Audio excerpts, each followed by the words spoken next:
Welcome to the Best Music Podcast. My name is Dan the Music Man, and this week's featured guest is J.J. Johnson. J.J. has won positions with the Pittsburgh Opera, and Ballet Orchestras.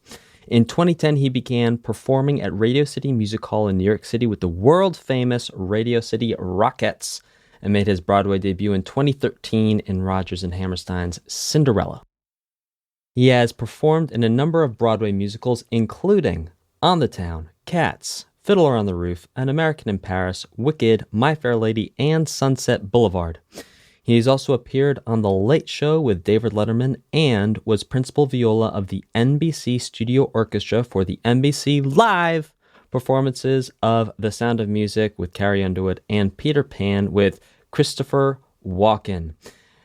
He has also played on a number of recording projects, including Telly Leung's solo album Songs for You and the award-winning independent short film The Ceiling Fan.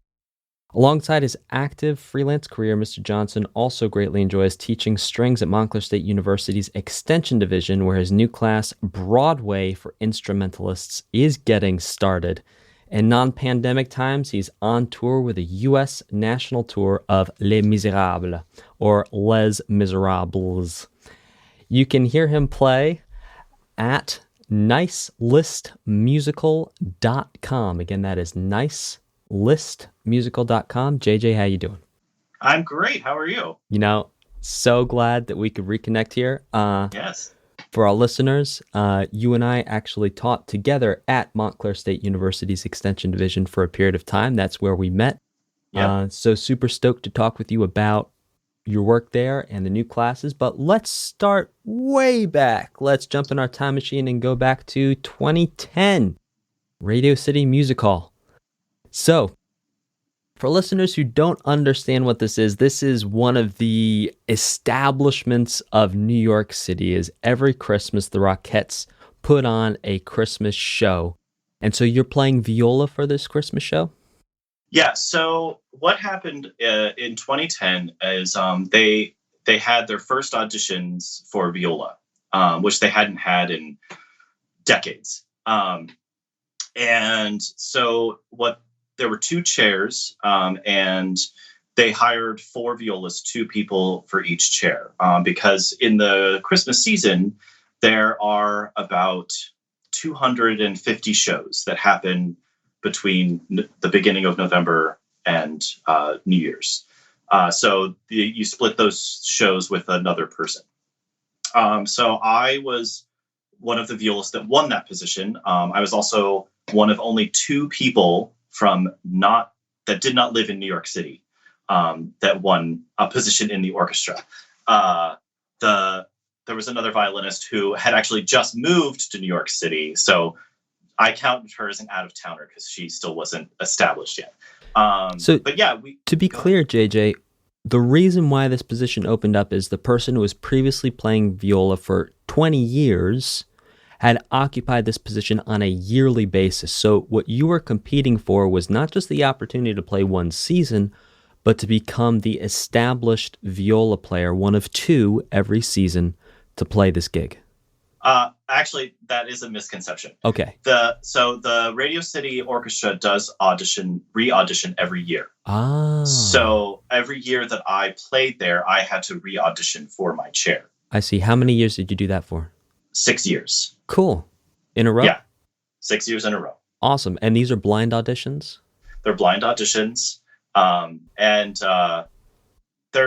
want to say the application process is somewhat competitive. They look at if you have pit experience, like do you have experience playing in similar conditions to Radio City? Because there are no conditions like Radio City anywhere in the world, but there are similar conditions like playing in an opera pit or a Broadway pit or something similar. So can you tell us a little bit about these conditions that are unlike anywhere else in the world? Well, first is you're on this thing called a band car. And, let me step back. The whole stage at Radio City is made up of 4 giant elevators. So it's not just a stage. You have 4 sections that move up and down and can go kind of back and forth. And so the pit is one of those elevators, and we start in the basement. We don't start at stage level, and we're brought up on this elevator for the audience to see. And it's not something you ever expect. I didn't even know that happened because I had never seen the Rockettes before, and so being told like, oh, you need to just be really still because you're going to feel a lot of jerking. I'm like, I don't understand what you're talking about. I just thought we were playing in a pit. And when it moved, I was like, oh, this is something very new to get used to. And also you're on this movable platform. So at some point the Rockettes need the entire stage, including the pit section. So the band car rolls off of the elevator underneath the audience so that the elevator can come up and be level with the rest of the stage. So it's like things you don't experience anywhere else. And you also don't get to experience working with, 36 amazing synchronized dancers. That doesn't happen anywhere else either. You don't get to play in a venue that has two giant organs that I believe are 5,000 pipe organs that are up on opposite sides of the stage. That doesn't exist anywhere else in the world. You don't have a giant LED TV screen, that you play music to. It's all very fun and just very different than anywhere else. So you said you're splitting the run with a second violist. Mm-hmm. So how many weeks are you in there for at a time? There's only two of us ever play one show. So each show, only two violas play. And basically it's depending on the season, it's 8 to 10 weeks of shows. And you can do as many as 16 shows a week. And which is a lot. And that's kind of happens for multiple weeks, especially between Thanksgiving and Christmas is the very, very busy time. We have shows at 8:00 in the morning. That's very early, but Wow. So it's very rare that you're sitting next to the same person for the entire week of the show. Because people are subbing out? No, it's just because you get to kind of set your own schedule. So since you have 32 shows, to choose from, to pick your 16 with you and your partner, you get your 16, the partner gets the other 16. And then if you do sub out, then there's that whole juggling act. For sure. And if any listeners want to understand subbing out, you should go listen to last week's episode with Meg Zervulis, where we talked about subbing. Oh, Meg, out. I went to Carnegie Mellon with her. No way. Yeah, I love her. She's fantastic. Meg's amazing. So what's the most number of shows you're going to play in a day? Well, at Radio City, Yes. There are Saturdays have 6 shows. But I have never done that. There are people that have, but I've never thought that a good idea. So the most I've ever played is 4. But still. Yeah. How long is the full show? It's 90 minutes. I mean, it's not so, but it's 90 minutes of nonstop. You don't get to relax. It's, once the click starts at the beginning of the show, you go until the very end. And, it's 90 minutes and it's hard. It's hard, intense. You're having to play this kind of rock pop style and it's very engaged the entire time. So you're playing to a click the entire way through, so a lot of other things that are happening around are synced to the click? Yeah, a lot of the lighting and special effects cues and everything are synchronized with the click. If you've ever seen the show, there's a number called New York at Christmas, and that whole number is to a click. I wanted to talk about when you asked about how many shows you play in a day.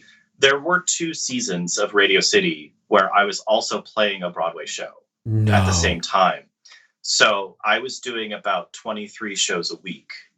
I was doing seven Cinderella shows, along with about 16 Radio City shows, and it was very hard. It was a very rough time, but I made it through.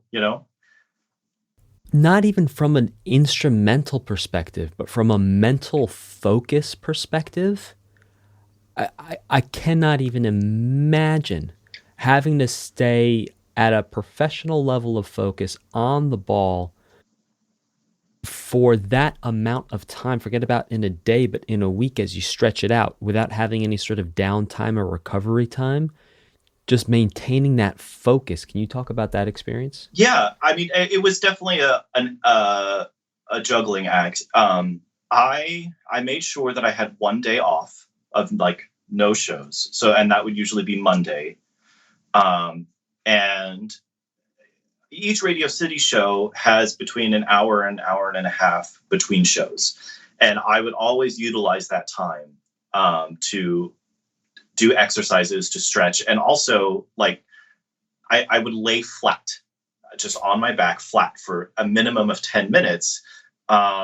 Just because I read in some neurological journal that if you get your spinal fluid like settled by laying flat, it helps give your brain the energy it needs to stay focused. So I would do that in between every show. And it was hard more towards the end, like when you're feeling the fatigue of 8 weeks of that. But I think as a musician, you, or at least in my view, I want to give to the people. There's nothing like performing for a crowd of 5,000 people, and hearing them scream and shout and clap and all that stuff. It's so exciting. And that's more of the energy that got me through all of that. The Radio City seats about 5,000. And at Cinderella, it was a 1,600 seat theater. And it's the same thing. We're not moving around in the pit and everything, but at the end of the show, you have this excitement of like, wow, I just changed all these people's lives by doing this performance. And that's kind of how I got through it all. It's like, I want to make sure that I can do something for all these people that are here to listen to this live performance. So when you're in a situation where you're doing 23 shows a week, are you even picking up the instrument to practice, or you're just sort of in a perpetually warm state because of the amount of playing you're doing? I wish that were the case. I wish that I was in a perpetually warm state. No, there was still a lot of maintaining, and you learn how to deal with that as well. I would not do my normal warm-up routine of, like half an hour of scales, 20 minutes of etudes. It would have to be, I would warm up my body on the way to the theater, so that so that by doing weird exercise, people look at me weird in the subway and stuff as I'm like moving my arms and stuff like that. And then when I get there, I have certain stretches and things that I would do to help keep my body warmed up. But and then I would only practice like 10 to 15 minutes of scale activity to warm myself up, and then just go. Because you don't really have a lot of time. You can't spend a lot of time doing that when you're that busy. We'll get a little bit more into practicing later. So you mentioned Cinderella. So Mm-hmm. we mentioned at the top of the show, you've played in quite a few musicals. So how have you managed to do that, JJ? That's a good question. I don't know. A lot of it, I think, has to do with luck, being in the right place at the right time, but also, there's a lot that has to do with work ethic and how you perform and how you work with others.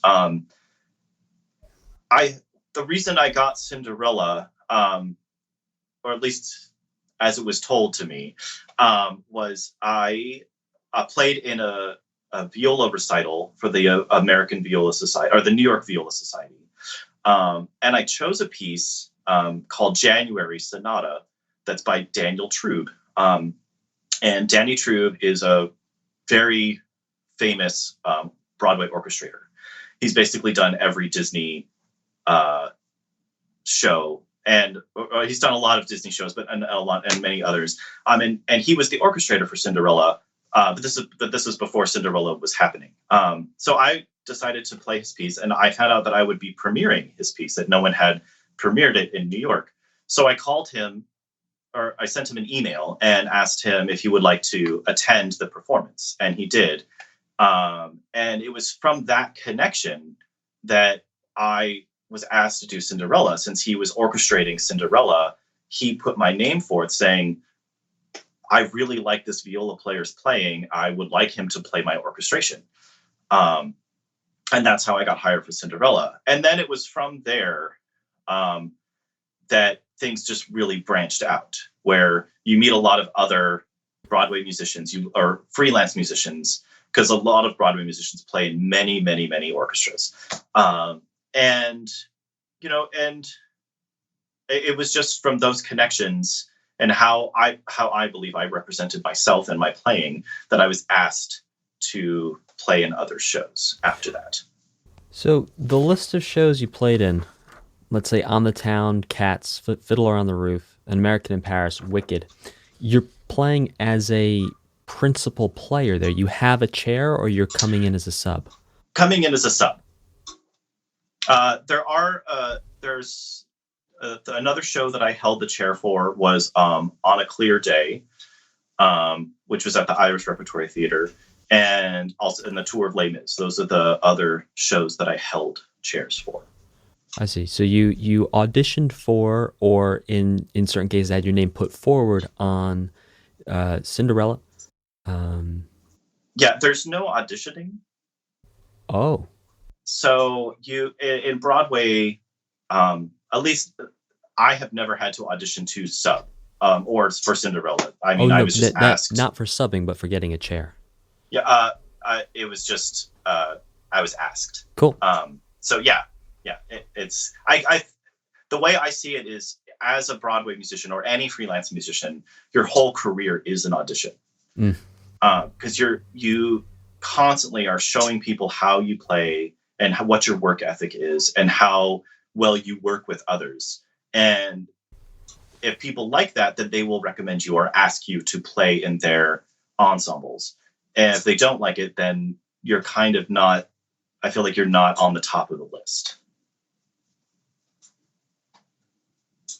So when you're subbing for all these musicals, are you on multiple sub lists at the same time, or you sort of have one or two that you can get called in to sub on? It's usually multiple at a time. Yes. So how do you keep track and keep all that music tight? Because you can't have a situation be where someone says, all right, I need you to come cover for me tomorrow. And you're like, well, number 18 has got this crazy like septuplet run in it that I really need to shed. So maybe next week. Like you have to be on the ball for all that. So how do you go about maintaining multiple repertoires over a period of time? I think it's all in your preparation. When you're asked to sub for a Broadway show, it's like when you're initially starting, it's very rare that they say, I need you to play tomorrow. Sometimes that does happen because there's an emergency, they can't find anyone else, and you work your butt off for that very quickly. But usually under more normal circumstances, it's like, oh, I want to bring you in as a sub. I'm going to give you a date 2 or 4 weeks from now. Here's the book. Come in. I need you to you sit and you watch the person play the show. And it's that preparation that makes it easier for you in the long run. What I do is I go watch the show a minimum of 2 times in the pit. And I make sure that I can play the show at least 10 times through before I play my first show. So I do all the practicing of the numbers. I listen, I watch the conducting camera and all that stuff. And then I make sure that I set out the time to play the show 10 times before so that I have it solid for my first show. And it's from that preparation that I'm able to kind of step in at any point afterwards. I mean, there is some brushing up that has to be done, of course, but I think because I initially put that focused work in at the beginning, later on, I don't have to, because it's still there in my hands and I just have to brush it up. For our listeners who don't understand what you're talking about for sitting in the pit, so you actually go and sit next to the person who you're going to be subbing for, and you can look at the music, you can listen to the play, you can watch what's going on in the pit, watch the conductor cam. We spoke about with Meg last week, sometimes you can get put in a separate room. We talk about putting Johnny Bassoon, our fictitious bassoon player, in a room. So sometimes you might be in a room, sometimes you might be in the pit, and just following the book and getting an idea and a feel for the show. So you spoke about having a concentrated time of practice, your goal to play each musical 10 times through. What's the number of musicals you might be a sub on at the same time? So you could be subbing for how many musicals? I think it depends. In my mind, you don't want to be on too many, because then you're spreading yourself too thin. What's too many? Well, I think that's personal. For me, I like 5 is a good number. It's on the verge of too many, because it's a lot, and it's like having 5 shows at the tip of your fingers is not easy, and and if it's a busy season and you're being asked to sub a lot, it's just hard to maintain all of that. So that to me would be the most, and it's not easy. Yeah, for sure. And for listeners to understand, when you're talking about a show, it could be between 20 and 40 songs. So let's say it's 40 songs. That's 200 songs, which is not a small number of songs, right. that you need to have performance ready. Just to put that in context for people to understand the level of not only talent, but relationship with the instrument that you have to be able to do something like that. It is not a small thing.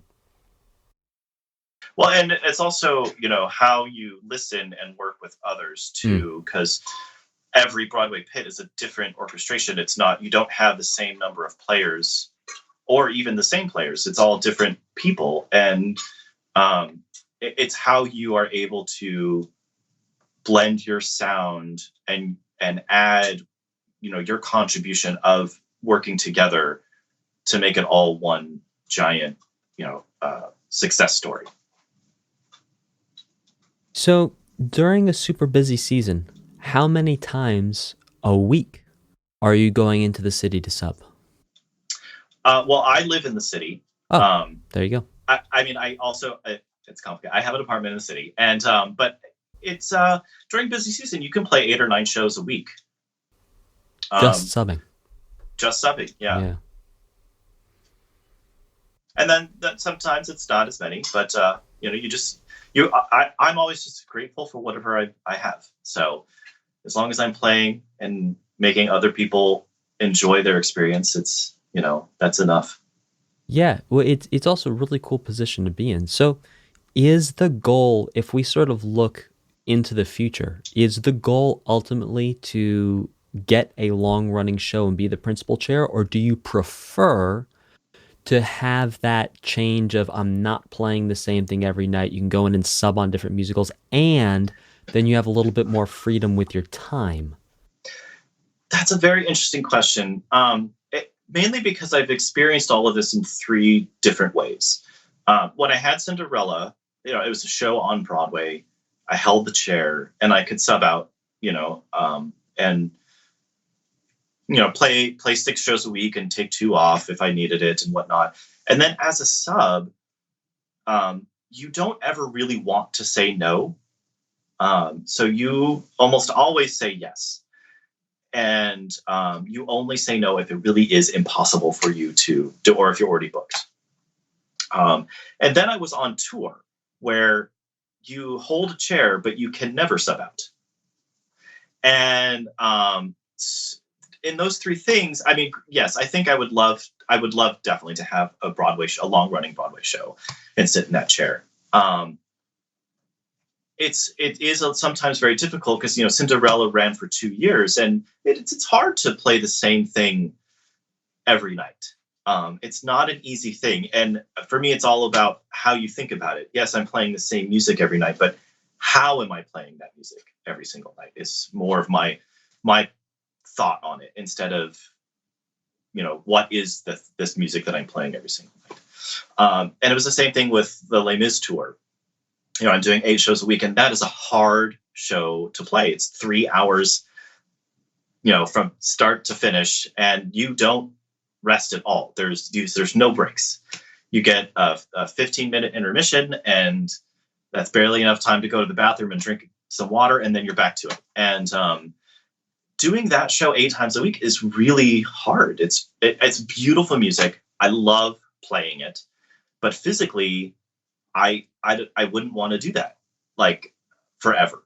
I wouldn't want to have, a 10-year run of that.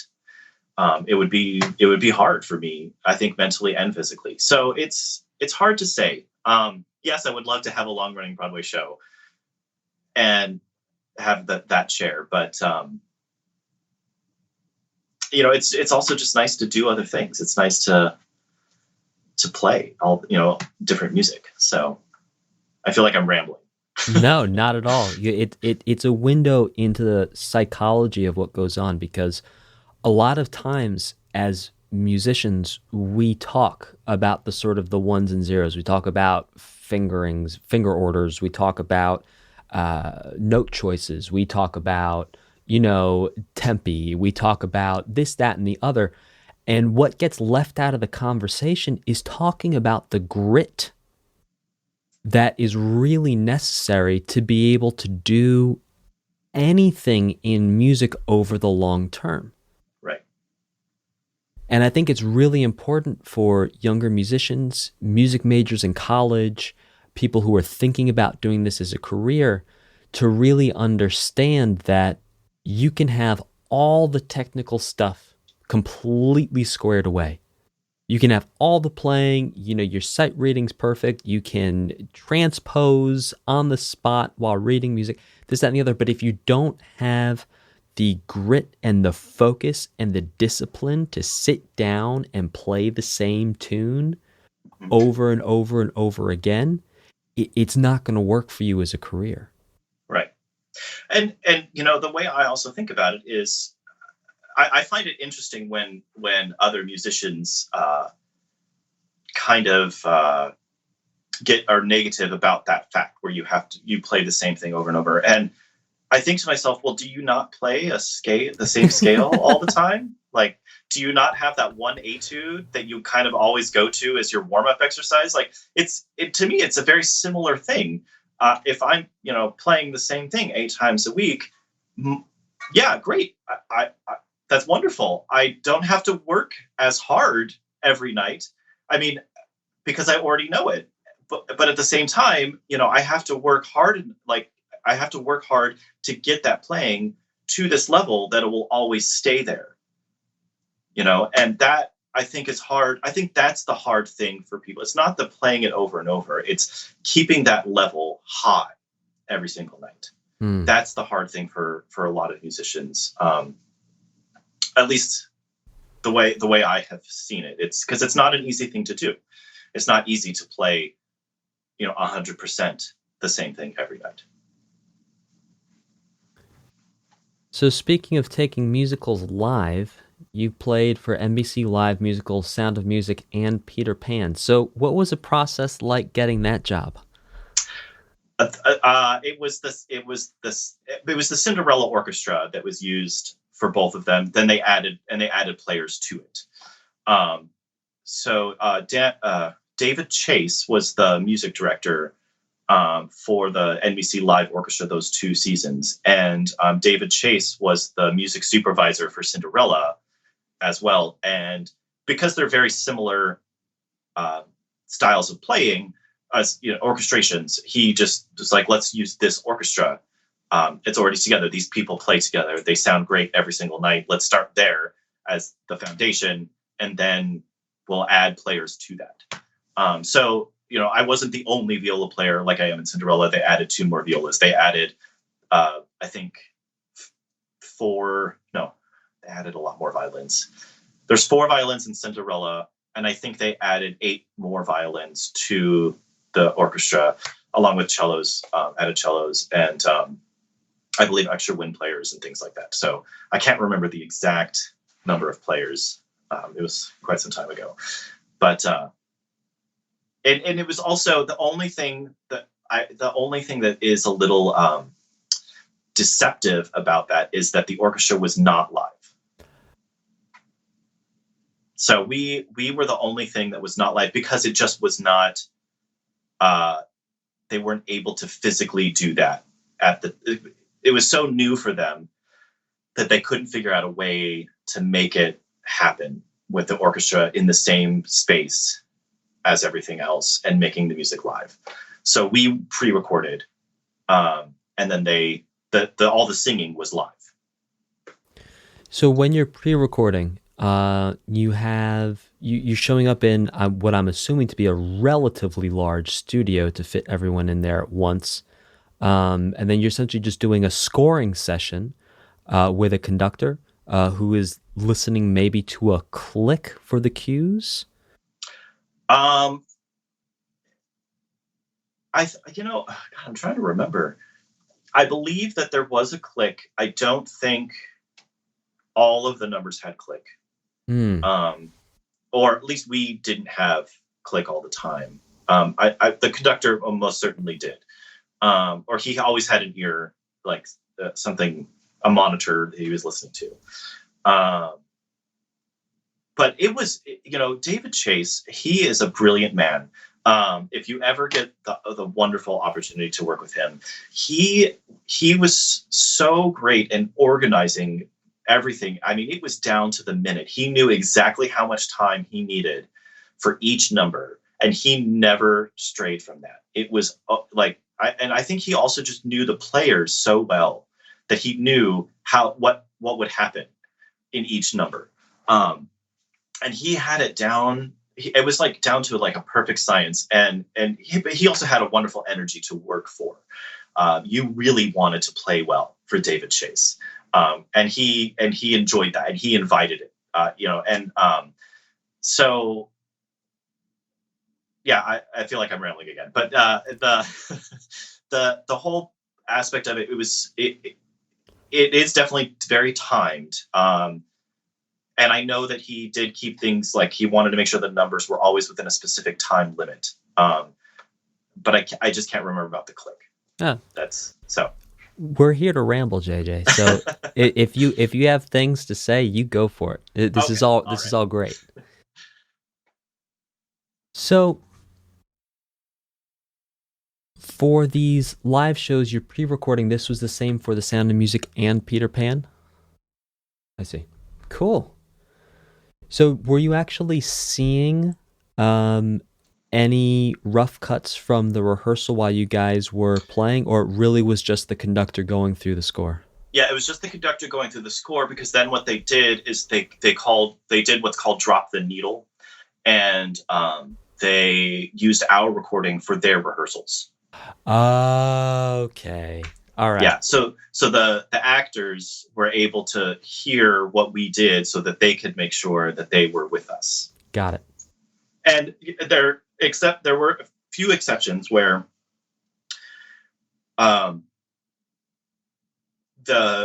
Carry Underwood and I can't remember the other actor, Laura Benanti, and was it Laura Benanti? And someone else. They came in and they sang their number with us so that we could make sure that we were with them with the way they would sing it live. For the more sort of rubato parts? Yeah. Yeah. Got it. So that was the only time we had access to the actors. That's a super interesting experience. I went and I listened to I listened to a couple numbers that are up on YouTube. Y'all at home can go check it out, and you can hear the strings. They're some pretty string heavy arrangements, so it's really Yeah. cool to hear. Yeah, I was like, it's JJ. Yeah, those orchestrations are really fantastic, and I think it was Doug Besterman and Danny Trube who both did orchestrations, and they're really, really great. Top notch for sure. Yeah. So we've talked about live musicals. We've talked about TV musicals. Now let's talk about virtual musicals in the time of COVID. So there's a musical that came out December of 2020 called The Nice List Musical. And it tracks a group of elves and Santa in the 25 days leading up to Christmas. It's a super interesting precedent for making virtual musical, not like just any music, but like a musical theater presentations using top Broadway talent. These were not nobodies in this show. Right. So what was this process like on the viola end of things? Well, I played violin. Oh, you played. Oh, viola. Excuse me. Excellent. It's okay. And it was very interesting. So my partner is Gary Adler, who wrote the music for The Nice List. He is fantastic. He's the co-creator with Phoebe Kreutz for The Nice List. And for this, it was very interesting because I had to hole up in my laundry room, and I had to record at 9:00 at night because I couldn't have any sound, any outsides. I don't have a sound studio, so no one has sounds, or no one used to have a sound studio in their house, and I think people have now built ones, but I haven't done that. And so it was just very interesting having the piano. What happened was the Gary track. He did a piano track with a click and sent that to all the musicians, and we had to then play with that track. The thing that was hard about it is understanding or trying to predict what the other musicians were going to do, because we didn't get to hear each other. We only get to hear a piano track and a click track. So you really have to think about when you're playing this music, okay, is there guitar here? Is there bass here? What's happening? Do I need to, when I articulate something, can the guitar do what I do, or am I going to do what the guitar does? So it's actually very hard. And Gary was very, very good about marking the parts so that you knew exactly what articulations to use, what dynamics to be. And so I feel very fortunate to have that for people who have done these kinds of things. I don't think all composers are that in tune with understanding how recording works when you're not together, and that you have to have those very specific things in order to make it sound good together when you're not. So that was the hard part, is just making sure that I played everything exactly as it was on the page without adding anything, so that the other musician can do the same thing and we can sound together. Which is a very interesting process, because normally, let's say your first day in a pit playing with a group of musicians, you're going to be modulating the way in which you play a lot of the things depending on what's happening. Like you said, if there's another instrument that's kind of taking the lead and you're playing back, not only might you use a different dynamic, you might also try and get a different timbre, a different quality of sound out of the instrument to better support and serve the overall group goal of finishing the song, and going into a process where you don't have those other instruments to play off of, and you have to imagine what other instruments might be doing. It's a very interesting thing, but you said Gary did a really interesting thing in terms of marking the score up very carefully to try and communicate some of these more subtle cues, but that have globally a large effect. Yes. Yeah, and also, he was very good, and he likes to put very clever tempo markings. And I can't remember what they are at the moment, but it would also, when you read that tempo marking, you kind of also understand the character of the song that you're going to play. And I think that's very helpful as well. To understand, am I playing something that is dark, or am I playing something that is comedic? How do I go about that? And I think with his tempo markings, it was very clear in that sense as well. So the tempo marking, also called a tempo mark, would be written at the beginning or middle if there's a change in the piece of music. And the idea is you could have, a tempo mark could be as simple as saying just quarter note equals 100. Or, like you're saying what Gary did, you can actually infer emotional context with a tempo marking by saying, play as if you're hungry and someone just waved a donut in front of your face. Yeah, something similar. Quarter note 80. Yeah. So then your goal as a musician is going to be to get the music to translate. You're hungry and someone's waving a donut in front of your face at 80 beats per minute, quarter note. Right. Yeah. It was something like, tempo D elves getting into trouble or something like that. It was something very similar to that. Fantastic.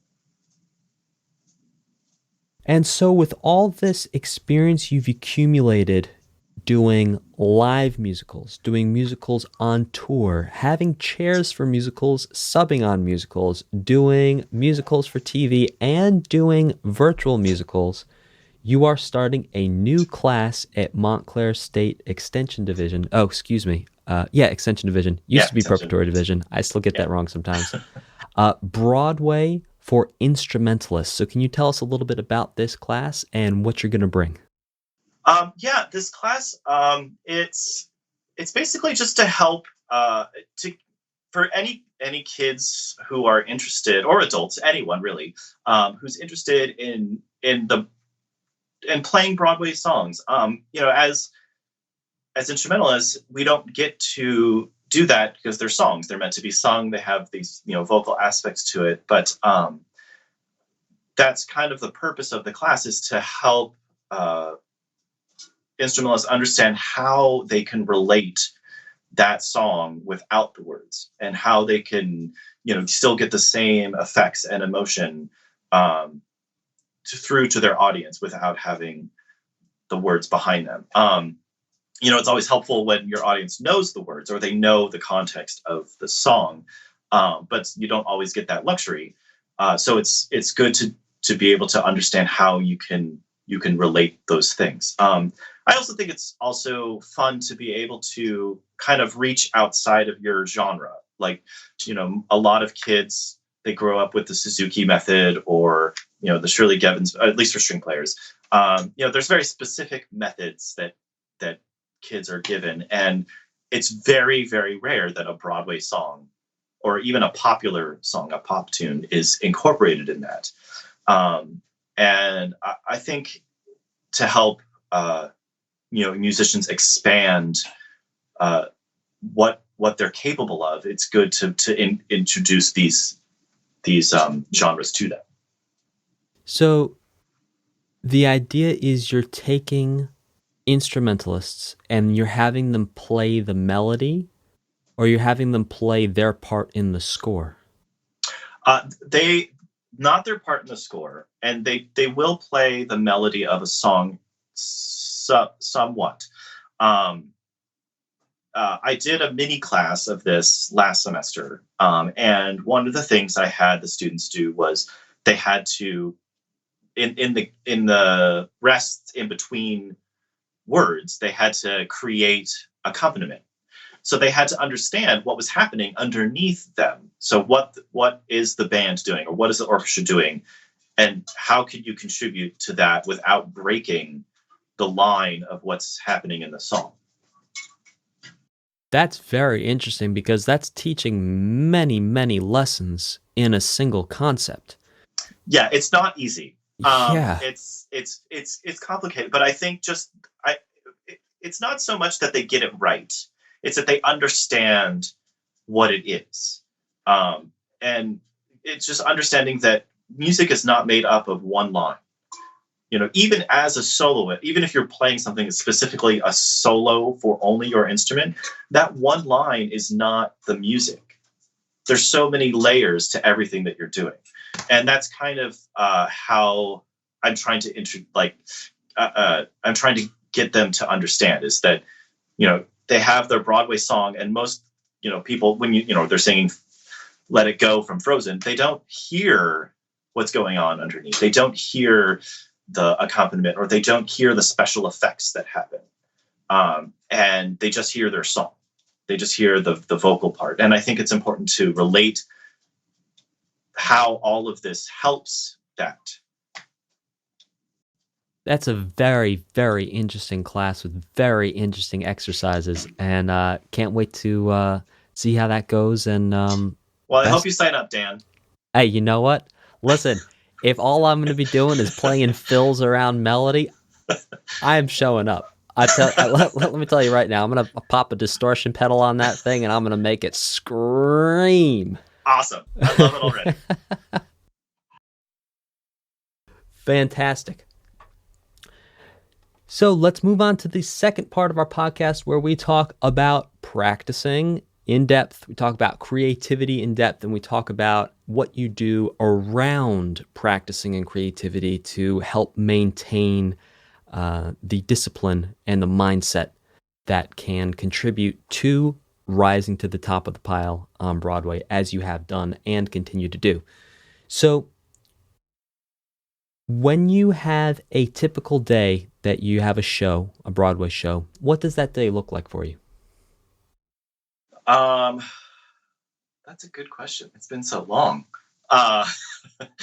It's, basically it's not just, I would say every day is very similar, regardless if I have a show or not. I want to make sure that no matter what I'm doing, I'm maintaining my craft. So, usually between the hours of 10 and 12, I'm always practicing. I love to watch Let's Make a Deal and The Price is Right, like quietly on television while I'm practicing. It's just it's because I'm just warming up, and I'm working on my technique, and I don't need to be super, super focused. I just need to be somewhat focused, and watching people win money is always fun. So adding the two is ideal for me. And that's almost always a typical day for me, regardless. I don't always watch TV while I'm practicing, but when I'm in the city, it's more common. And then from there, things vary a lot, depending on what I need to do. If I have a show that night and it's a show I hadn't played in a few weeks, I will make sure to run through the show, or I will touch up areas that I know that are tricky. Or I'll listen to a number that I know, the singer can do a lot of weird things. And so I like to remind myself where I need to be extremely focused on the conductor and whatnot. And JJ, quick question on that.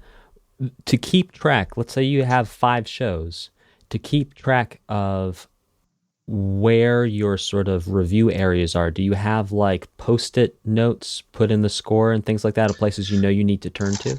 Yes, I have this little bag here. It's actually it's funny that's handy. So I have this little bag, and this is my Broadway, or this is my music note bag, and I use these little tabs that if there are areas that I need to stay focused on, I put the tabs on the side, or I have a giant Post-it note that sticks up that says written on what the trouble area is. Yes, it's and it's not always the same. Sometimes I'll get rid of them because there's a change of cast and it's no longer an issue, or the new music director came in and something's different. So, but yes, you have to keep track of those things. And yeah, so I just use little tabs. Fantastic, thank you. Back to your story. So you've, if you're in the city, you've watched The Price is Right. You've gotten warmed up. You've reviewed any problem areas or any Post-its that you have. And now what happens next? I eat lunch, I eat dinner, I walk the dog, I read a book, I like to knit. There's lots of other things I do. I just do other things. But what happens on the day when you have a show? So are you warming up then? Is everything the same up till then? It's always this. I feel like it's always the same. You because you always need to be at a level. So I try to make sure that I'm always at that level. And if I feel, that day, if I feel like I'm at that level, I don't, there's other things I'll practice because I don't play a show every night. There's solo music I work on, or if I'm doing a orchestral gig or something else, I'll practice those things. But for me, it's like the playing is always about being at a level, and I need to be that level all the time. So that's why kind of my routine is very similar every day, because I need to make sure that my level is still there and I'm there. So to maintain that level, and especially maintain it over time, during periods where you're playing maybe 23 shows a week, how many hours of sleep do you try and get a night to maintain that focus? I almost always get 7 to 8 hours of sleep. Yeah, I'm very good at sleeping. Yeah, and it's actually it's very interesting with the whole pandemic. My sleep schedule has gotten quite strange because playing a show at night and then going home. You get home at like 11 at the earliest usually, and I'd be up until 1 or 2 and then go to sleep and wake up at like 9 or 10. But now it's like I have a hard time staying awake past 10, and I'm awake at 7 a.m. every day, like no alarm. My body just wakes up. So I'm on a new circadian rhythm. But I still try to maintain like 7 to 8 hours of sleep a night is what you need. And you need it for your body. Your body has to, playing is not a natural thing. There's very few instruments where you feel natural playing them. So your body has to relax, and it has to adjust to what the strain that you could put on your body from playing. Have you ever tried any fad diets like keto, paleo, or anything like that to try and maintain focus better or maintain better blood sugar levels throughout a long period of playing or a long day? No. I mean, I do have specific diets, but I have not tried them for those reasons. Have you ever tried mindfulness or meditation to increase performance, focus, etc.? Yes, and kind of going back to the 10-minute lay down that I talked about. That's part of it. I have a very specific stretching routine that I do every single day, and it's through that I kind of practice a mindfulness, in a sense, a focus. I wouldn't say that I do any kind of prescribed mindfulness or meditation, or any certain school of thought on that. I have just my own way of doing it that works for me. And as you're doing this stretching routine, this is like JJ yoga, or we might call it yoga. And you are essentially getting yourself in a place where you're slowing your breath, you're getting in touch with your body, and you're having a mindfulness moment that's getting you centered, that's getting you focused. Yes.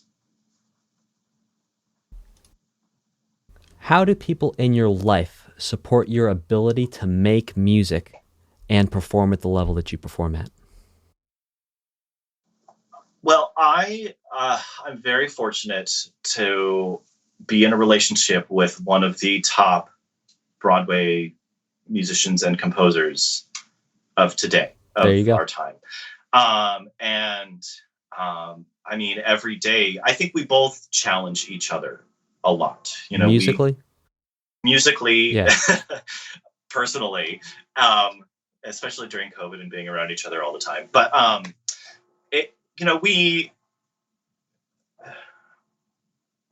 he has written so many great things. He was the music director of Avenue Q. He was the music director at Radio City. He wrote the show He was a co-writer of the show called Altar Boys. He's done numerous things. He's a great composer, a fantastic arranger. There's an album that came out this last summer that it's called You Matter, and Telly Leung is the singer. And it's just the artistry of what he does kind of keeps me at the level that I need to be, because I feel challenged by that. I'm like, I have to make sure that I am working just as hard as he is. That's a very interesting point, a very interesting dynamic. I don't know if anyone else has had this experience, but whenever I've had someone in my life who's like not been crazy about flossing every night, like I have to fight hard mentally to make sure that I floss every night because it's not happening with that other person. And so Right.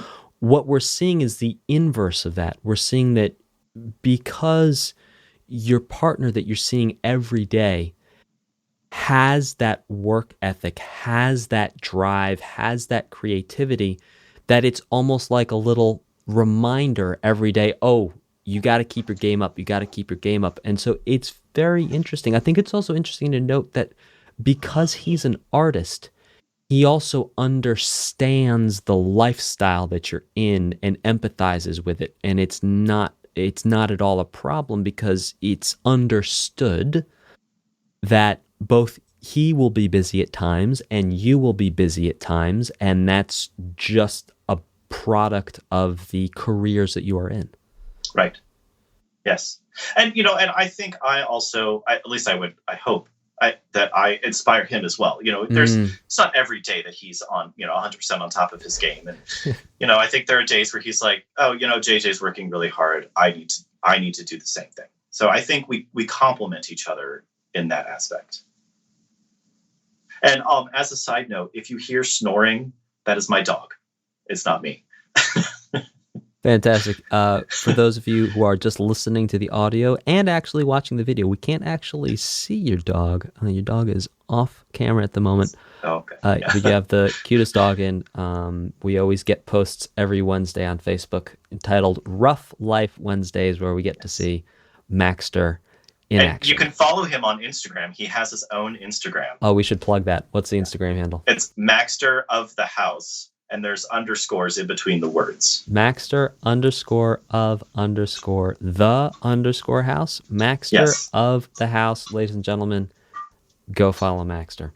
I created that because I was on tour and I had the dog with me. So instead of master of the house, he's Maxter of the house. Very clever. I just got it. Thanks for explaining it for all of us who are a little slow on the Not everyone's on the Les Mis train. It's okay. So, do you have a time of day that you prefer to practice during? Morning. Yes, morning. Morning. I almost always it's before noon. For some reason, I don't know why. I'll practice at any time if I need to, but it's this like that those hours between 10 and 12. Those are the hours that I really like to practice. I think it's because and the rest of my day is then freed up. Like when I'm done after 12 o'clock, if I have a show at 7, I have from 12 to 7 to do other things, and or I know that like I can plan if my practicing needs to go longer, I can plan a break before whatever event I have in the evening so that I can just do whatever I need to do. And for listeners who are not musicians who might be thinking, oh, well, you only have to practice in the morning, then you have 7 hours off, and then you play at night. That sounds like a great life. I can't possibly imagine what could be wrong with that. To those people, I say, imagine never taking a day off. No. Not like, oh, okay, I'm not going to take off, but I'm going to take Christmas off. And no.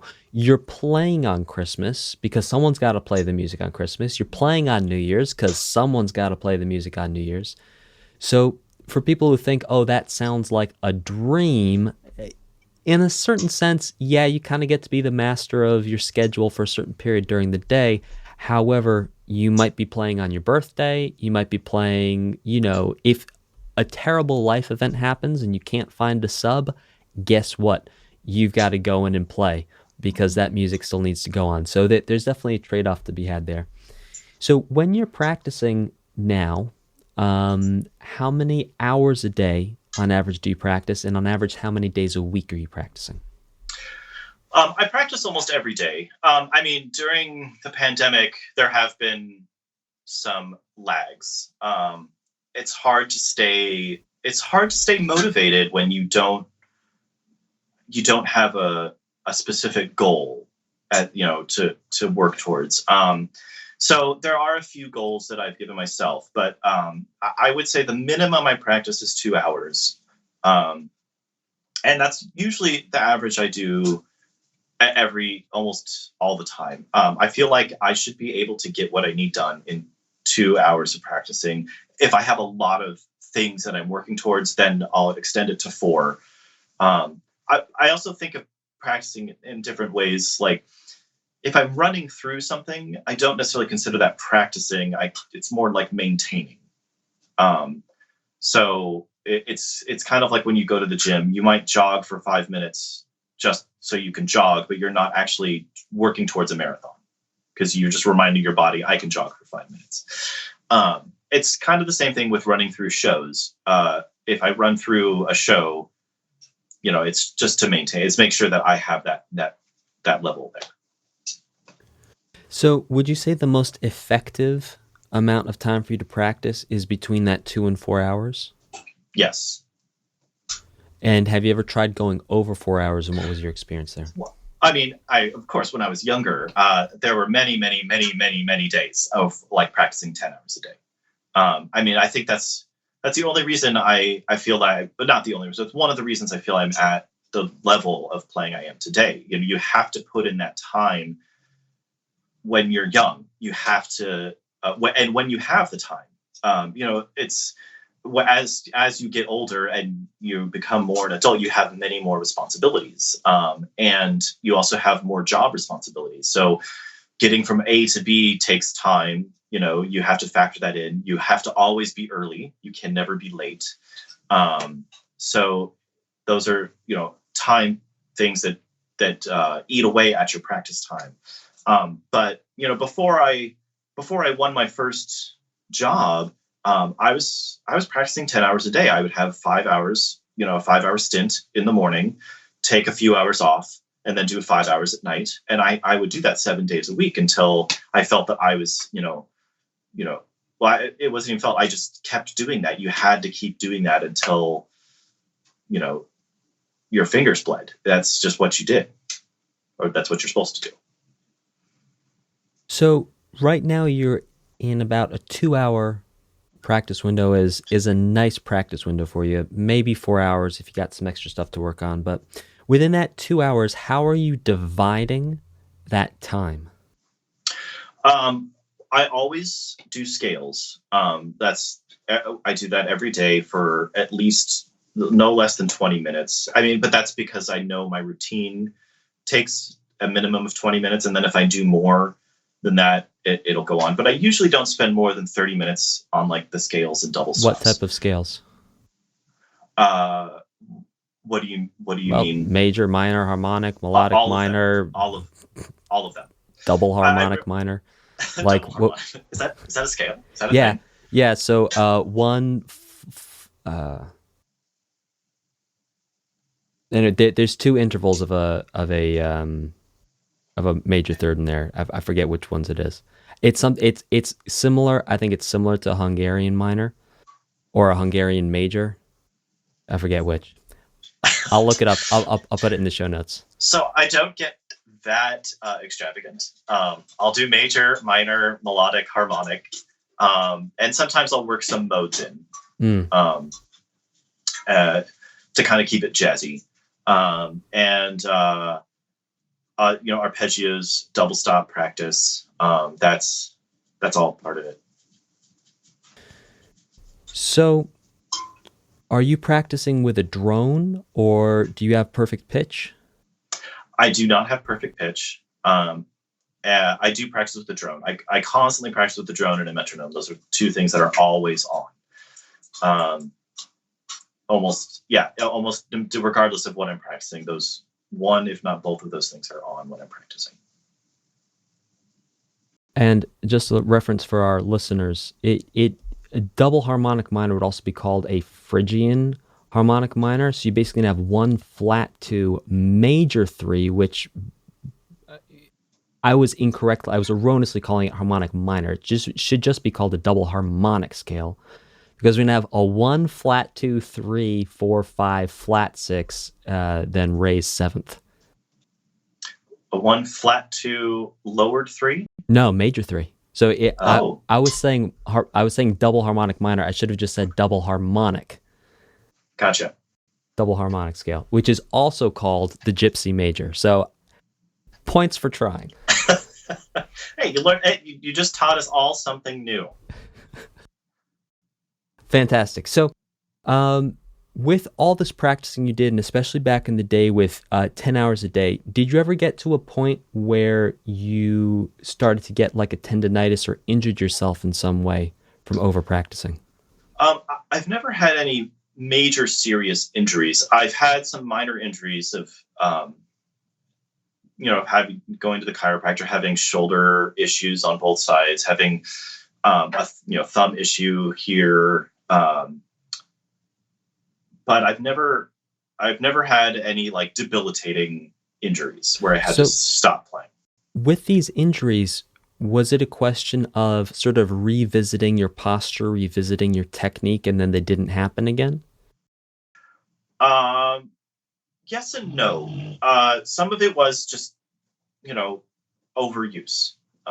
You can overuse muscles and they just get sore and damaged and injured. And some of it was, from playing in awkward positions. When you sit in a pit, you don't always get to sit the way you normally sit. And so you sometimes have to adjust. And if you adjust in a way, that feels fine at the time, but, accumulative, you injure yourself. There was one time where, I had like a lower back issue, and it was because I was working in New York and I was also working in Pittsburgh, and I was basically driving back and forth almost every other day. That's a 6-hour drive. And at one point, my back just stopped because I had been sitting in the car so much. And I didn't really think about that. That was not something that had crossed my mind, that I need to, stretch or do some kind of physical activity to counteract the fact that I'm sitting in this position for 6 hours on an almost daily basis. And so I did. There was like 2 days of like where I had a very hard time playing because I was hunched over and in extreme pain, but still playing shows. You keep going. The only time I've ever canceled a show was when I had a root canal go wrong.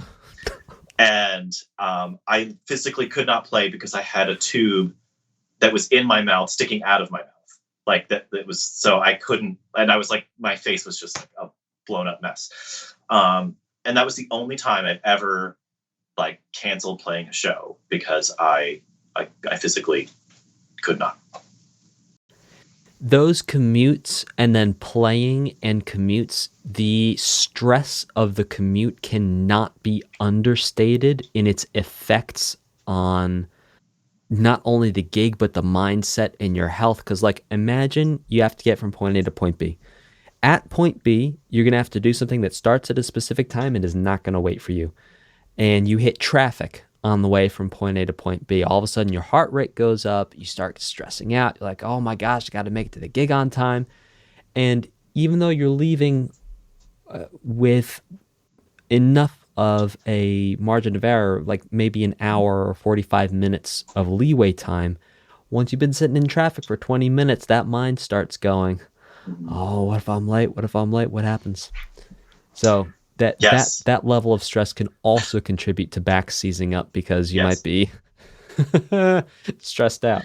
I mean, I have to say, I feel that I'm very, I've always been very good with time management, especially with those commutes, because, I would never leave just an hour. I would always leave at least 3 hours. Whoa! Yeah, so there's always at least a 3-hour window. Huh. Because you don't, like you said, you don't know. There's just that's 6 hours of driving. You have no idea what can happen in those 6 hours. So it's for me, it was always important. You know, to be early is to be on time. That has always been a motto of mine. To be on time is to be late. And as a musician, it's 100% true. You can just never ever be on time. You have to be early. So I would leave at least 3 hours, a 3-hour window. Because also, you know, you don't know how many times you're going to have to stop too, because you're the focus. You have to you make sure that you're being safe for yourself as well. So, you know, when you're doing that kind of drive a lot, looking at the same thing out your window all the time, it's very taxing on your focus. So you don't want to drive unfocused. And so there would be drives where I'd have to stop like every 45 minutes and just do a little 5-minute walk and then keep going so that I could make sure that I was driving safe for the people around me as well on the road.